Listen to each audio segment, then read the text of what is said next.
봉준호의 영화 기생충은 두 종류의 인간 집단을 보여줍니다. 한 집단은 지상층에서 아래를 내려다보는 집단이고요.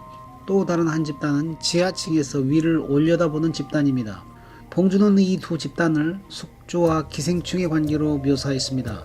이 영화는 21세기의 신계급사회가 출현했음을 보여줍니다. 오늘날 세계는 더는 평등사회가 아니라 신귀족의 출현과 함께 신계급사회로 변모하고 있습니다.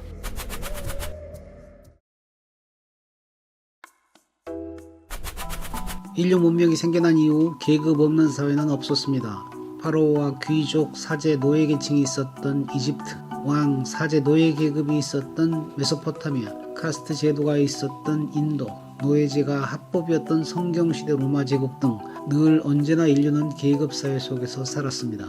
그런데 18, 19세기경 서유럽에서 계급사회의 붕괴가 시작됩니다. 프랑스에서는 좀 더 폭력적인 방식으로 계급사회가 해체되었습니다. 프랑스 대혁명 때문이었는데요. 프랑스는 전통적으로 사제, 왕족과 귀족, 그리고 중산층과 평민 등 상부제로 이루어진 계급사회였습니다. 그런데 혁명이 붕괴하자 왕과 왕비를 단도대에서 처형하고 사제와 귀족들 다수를 반혁명 세력으로 낙인 찍어 처형 혹은 추방했습니다. 단도대에서 처형당한 숫자만 2만여 명에 이른다고 합니다.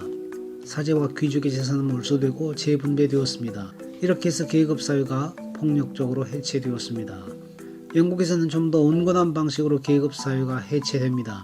1215년 마그나카르타, 1642년 청교도혁명, 1688년의 명예혁명으로 왕의 권력이 귀족들에게 나눠지게 되었습니다. 그런데 프랑스 대혁명 이후 영국 귀족들은 자기 권력을 중산층과 평민들과도 나누지 않으면 안 되겠다는 사실을 알게 되죠.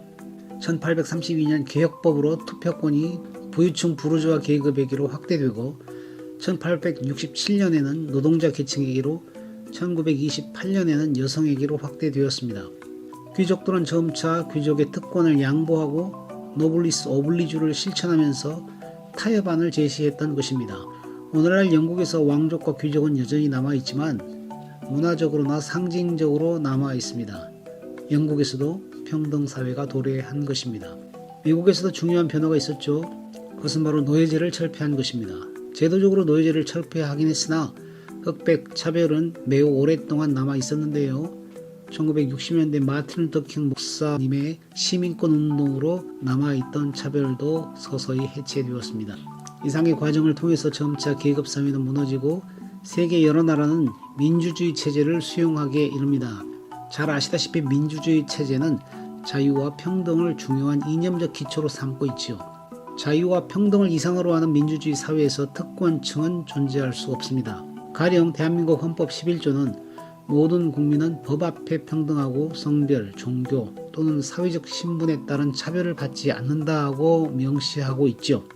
이것은 대한민국 헌법이 특권층을 배제하고 있음을 보여주고 있습니다.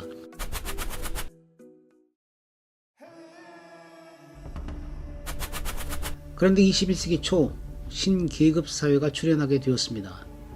그것이 바로 기생충의 문제의식입니다. 신계급 사회가 출현하게 된 첫째 이유는 무엇이냐? 세계화입니다. 전 세계적으로 분업화가 이루어지면서 양질의 일자리가 저임금 국가로 이전하거나 아웃소싱하게 되었습니다. 그러자 전통적인 노동자 계층이 몰락하게 됩니다. 미국의 경우 러스트 벨트 지역의 노동자 계층이 몰락하게 되었는데 이러한 일들이 선진국 여러 나라에서 일어났습니다. 둘째, 기술 발전입니다. 자동화나 생산 단계의 간소화 등으로 일자리가 줄거나 정규직이 비정규직으로 전환되게 되었습니다. 셋째, 금융자본주의의 발달로 월스트리트를 필두로 금융업 종사자들에게 엄청난 부가 집중되었습니다. 그런데도 정부는 이들에 대해서 감세 혜택을 제공해 주었습니다. 넷째, 빅테크 기업과 플랫폼 기업의 출현으로 킹, 슈퍼, 울트라 부자들이 등장했습니다. 이 때문에 양극화가 극단적으로 이루어졌습니다. 2017년 옥스팜 보고서에 따르면 전 세계 최고 부자 8명의 부가 전 세계 인구의 절반 36억 명의 부와 같은 규모라고 보고하고 있을 정도입니다.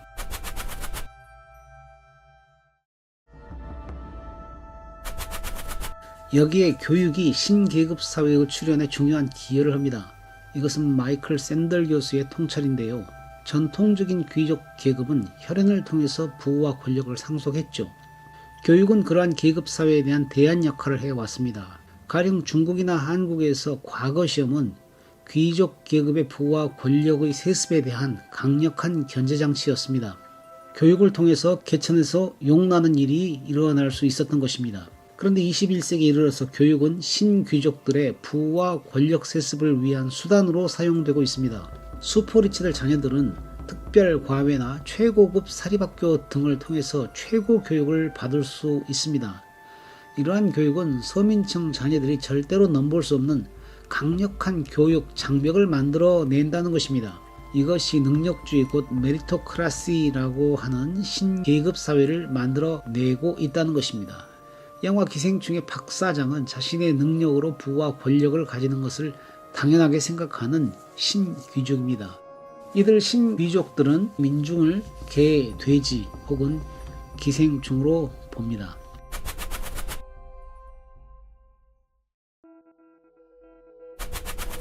이러한 신계급 사회가 기독교 신앙과 무슨 상관이 있을까요? 신계급 사회에서 흑수저나 무수저, 빌거, 빌라거지, 휴거, 휴모시아 거지, 엘사, LH 세입자, 전거지, 전세거지, 해외여행도 못 가는 개근거지, 기생수, 기초생활수급자, 이런 차별적 멸칭들이 유행하고 있습니다.